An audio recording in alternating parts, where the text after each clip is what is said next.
Hello friends, आज हम जो अपना एग्ज़ाम होने वाला है ईओआरओ का, उसमें भारत की जो भारतीय शासन और राजनीति है उसका टॉपिक जो संविधान सभा एक परिचय अपना चल रहा है टॉपिक, उस टॉपिक के कंप्लीट होने के बाद आज हम जो है वो प्रस्तावना जो न्यू टॉपिक है वो देखते हैं।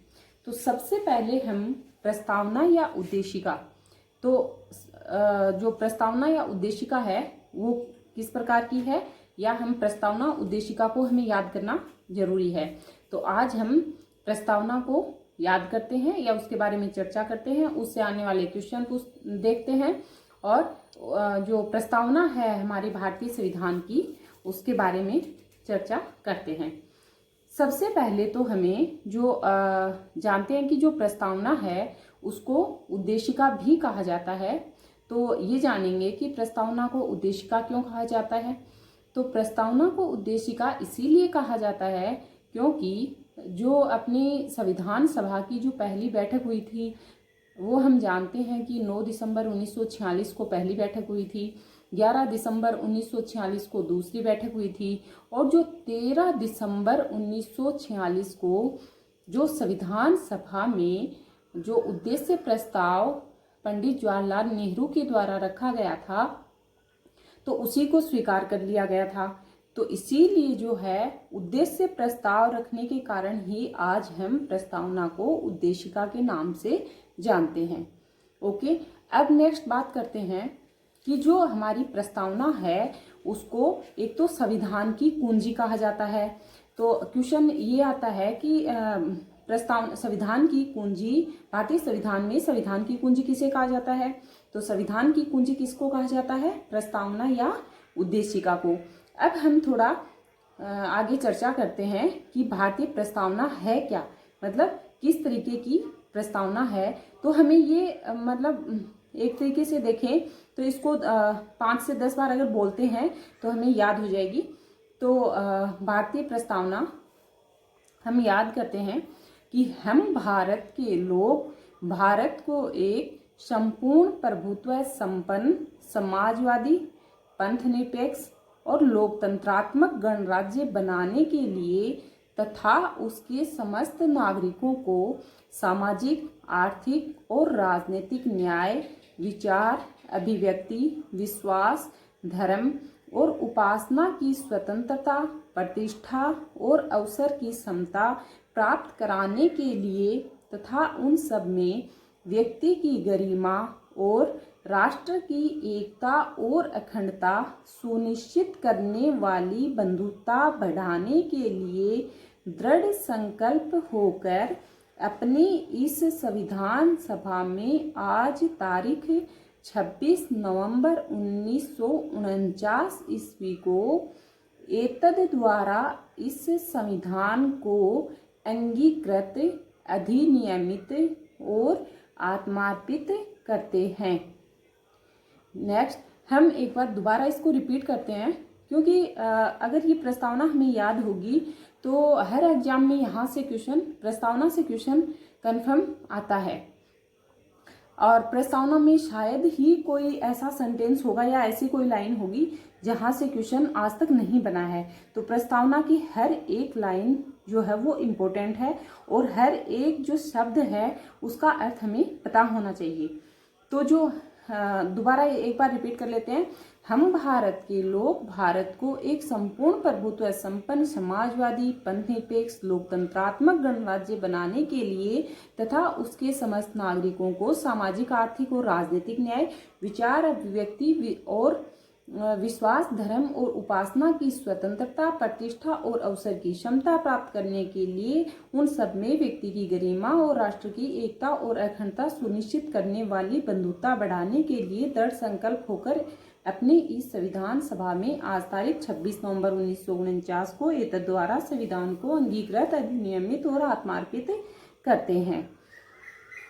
ओके फ्रेंड्स, अब हम बात करते हैं कि जो प्रस्तावना है उससे किस प्रकार के क्वेश्चन जो है वो एग्जाम के लिए इम्पोर्टेंट है। तो एक तो ये क्वेश्चन पूछा गया है कि भारत की जो प्रस्तावना है उसमें और शब्द का कितनी बार प्रयोग हुआ है। तो जैसा कि हमने देखा कि जो प्रस्तावना है उसमें जो और शब्द है उसका एक तो कहाँ प्रयोग हुआ है, सामाजिक, आर्थिक और राजनीतिक न्याय, एक यहाँ।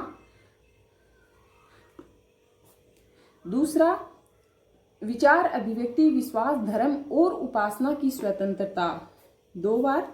तीसरा प्रतिष्ठा और अवसर की क्षमता 3 बार। और एक हुआ है व्यक्ति की गरिमा और राष्ट्र की एकता और अखंडता, यानी कि 4 बार और 5 बार।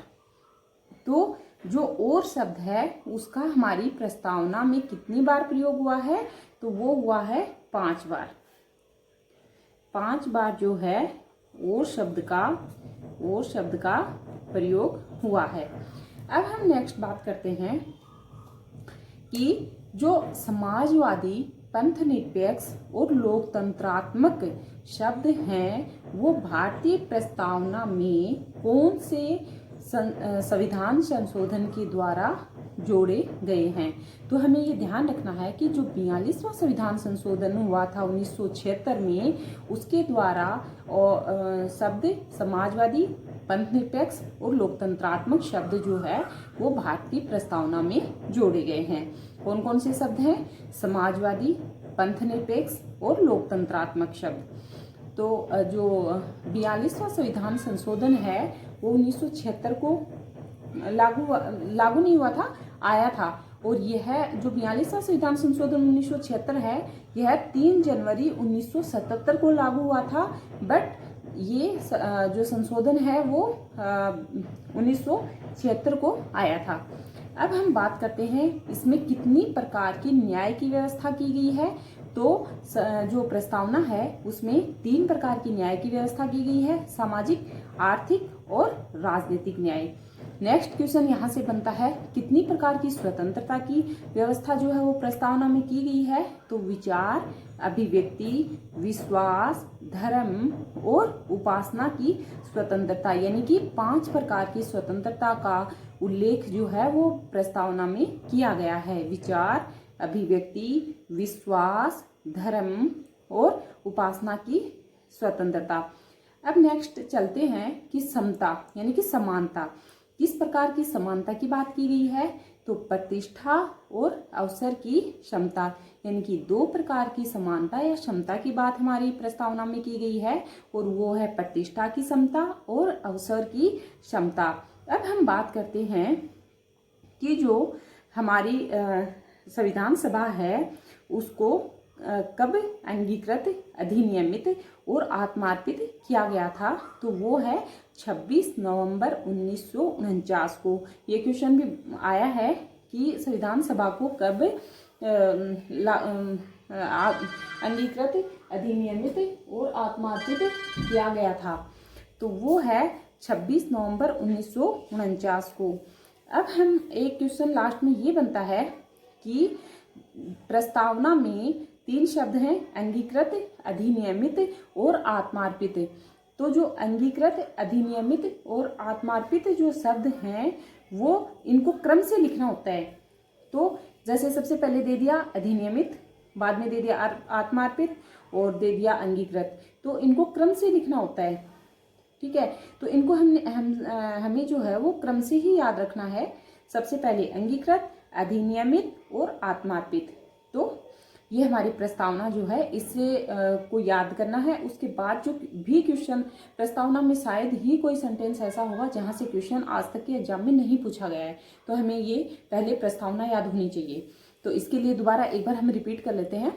हम भारत के लोग भारत को एक संपूर्ण प्रभुत्व संपन्न समाजवादी पंथनिरपेक्ष लोकतंत्रात्मक गणराज्य बनाने के लिए तथा उसके समस्त नागरिकों को सामाजिक, आर्थिक और राजनीतिक न्याय, विचार, अभिव्यक्ति, विश्वास, धर्म और उपासना की स्वतंत्रता, प्रतिष्ठा और अवसर की समता प्राप्त कराने के लिए तथा उन सब में व्यक्ति की गरिमा और राष्ट्र की एकता और अखंडता सुनिश्चित करने वाली बंधुता बढ़ाने के लिए दृढ़ संकल्प होकर अपनी इस संविधान सभा में आज तारीख 26 नवंबर 1949 को एतद द्वारा इस संविधान को अंगीकृत, अधिनियमित और आत्मार्पित करते हैं।